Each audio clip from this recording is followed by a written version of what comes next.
தச புஜ பத்ரகாளி அம்மன் ஆலயத்தில் மார்கழி மாதம் பௌர்ணமி பூஜை மிக விமர்சையாக நடைபெற்றது. ராணிப்பேட்டை மாவட்டம் அரக்கோணம் ஸ்ரீ அங்காள பரமேஸ்வரி ஆலயம் அருகே உள்ள ஸ்ரீ தச புஜ பத்ரகாளி அம்மன் ஆலயத்தில் மார்கழி மாதம் பௌர்ணமி பூஜை மிக விமர்சையாக நடைபெற்றது. காலை சிவாச்சாரியார் மணி குருக்கள் யாக வேள்வியுடன் கலச பூஜையை துவக்கி வைத்தார்.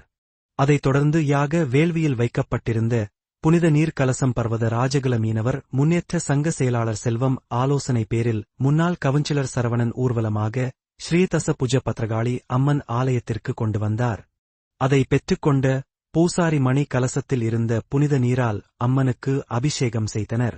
தொடர்ந்து அம்மனுக்கு சிறப்பு அலங்காரம் மற்றும் பூஜைகள் நடைபெற்றது. நண்பகல் அன்னதானம் நடைபெற்றது.